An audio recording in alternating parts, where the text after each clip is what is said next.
Olá, eu sou Ricardo, sou químico, mestre em ciência e gostaria de ver mais ciência na segurança do trabalho. Nesse vídeo, vamos falar sobre o efeito asfixiante de gases e aprofundar um pouco nos efeitos do monóxido de carbono quando inalado. No ambiente de trabalho, é possível que você seja exposto a gases com diferentes características que oferecem perigo ao ser humano. Eles podem ser asfixiantes simples, asfixiantes sistêmicos ou inflamáveis.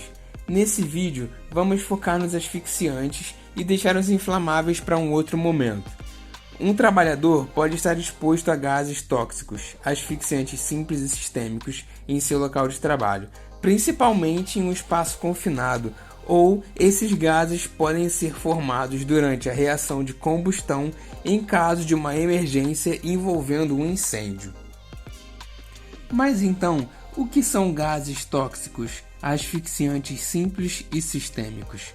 Gases tóxicos podem ser definidos como aqueles que, por inalação prolongada, produzem diferentes efeitos na saúde do ser humano, desde a perda de sentidos até a morte. Os gases asfixiantes podem ser diferenciados entre simples e sistêmicos. Os asfixiantes simples são caracterizados por substituir o oxigênio disponível no ar para ser respirado. Dessa forma, a ação deles consiste em impedir que o oxigênio seja respirado. Já os asfixiantes sistêmicos são caracterizados pela capacidade de inibir a troca gasosa entre os tecidos do organismo e o sangue. Dessa forma, se você está em um espaço confinado e dióxido ou monóxido de carbono começam a se acumular, ou então está em um espaço fechado com o princípio de incêndio, o risco que a inalação dos gases pode oferecer é muito grande. Sendo assim, vamos comparar a toxicidade do dióxido de carbono com o monóxido de carbono. O CO2 é classificado como um gás asfixiante simples, o que nos diz que a sua ação é caracterizada pela substituição do oxigênio disponível para respirarmos no ambiente. Onde tem dióxido de carbono, não tem oxigênio, e quanto mais tempo ele é gerado dentro de uma sala ou espaço confinado, maior é a sua concentração e menor é a concentração de oxigênio, então mais perigosa é a nossa permanência nessa situação. Outro ponto interessante é, dependendo da classe do princípio de incêndio, que no caso de estar ocorrendo em um computador, por exemplo, contendo componentes eletricamente carregados, é identificado como classe C, possuindo como um de seus agentes extintores utilizados para o combate o CO2. Dispersar grandes quantidades de dióxido de carbono em um espaço fechado leva ao rápido acúmulo de gás, também sendo perigoso para a permanência.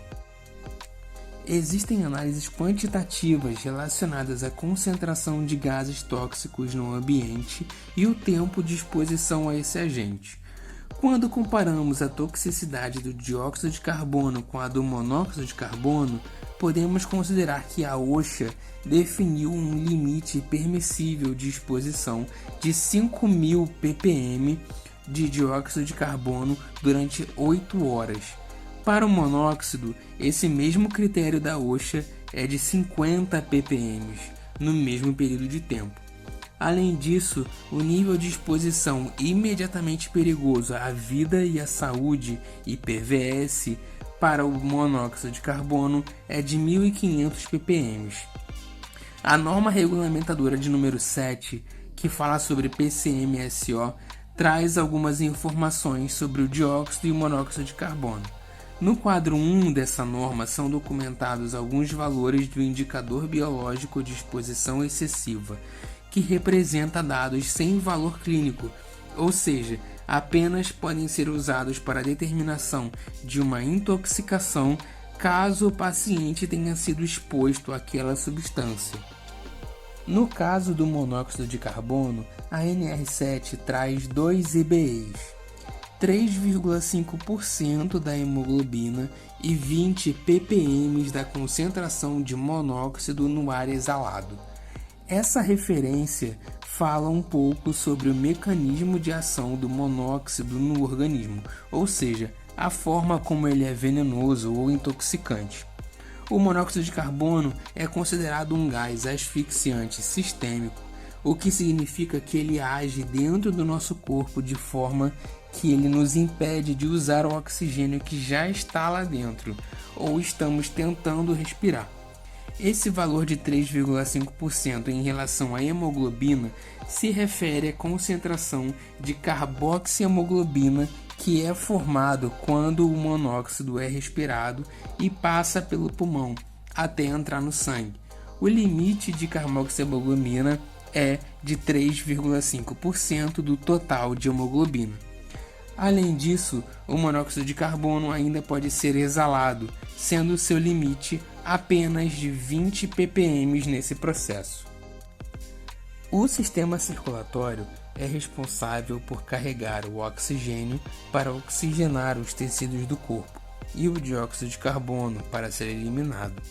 Essa troca gasosa é realizada a partir da hemoglobina contida nas hemácias, que são as células vermelhas do sangue. Pense na hemoglobina como sendo as mãos das hemácias, capazes de carregar o oxigênio e dióxido de carbono.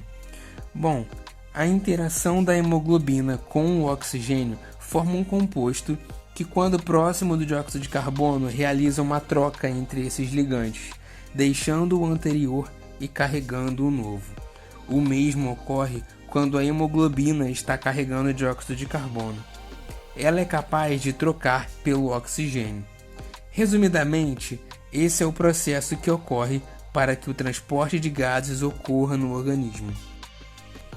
Entretanto, uma vez que o monóxido de carbono é inalado e chega até o sangue, ele também vai interagir com a hemoglobina, que carregava o oxigênio ou o dióxido de carbono de forma parecida. Porém, a força dessa interação é muito maior do que quando comparado com a do O2 e a do CO2. Ou seja, quando essa carboxihemoglobina encontra o oxigênio ou dióxido de carbono, ela não realiza a troca gasosa, porque essa interação é 240 vezes mais intensa, mais forte que a da hemoglobina com o oxigênio. Ainda existem relatos sobre a capacidade desse mecanismo de ação interferir em uma outra etapa importante do nosso metabolismo.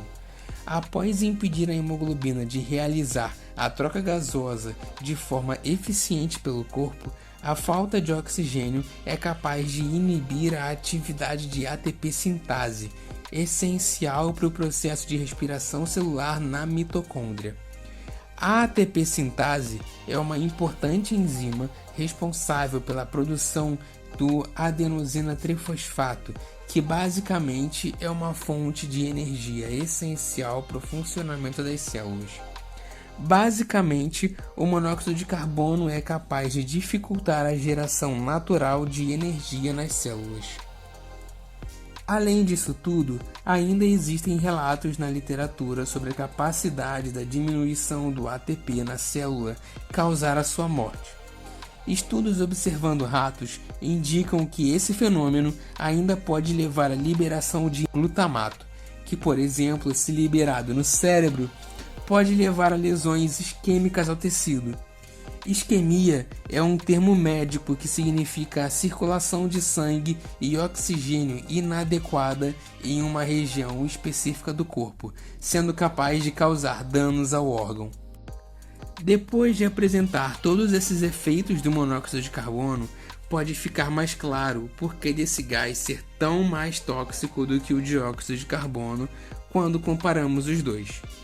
Depois de tudo que vimos nesse vídeo, fica fácil entender o porquê de existirem tantas normas falando sobre segurança em espaços confinados, ou condições de emergência onde existe o risco de gases tóxicos se acumularem. Obrigado por assistir esse vídeo até aqui. Não deixe de curtir, compartilhar e deixar uma sugestão de temas nos comentários. Até a próxima!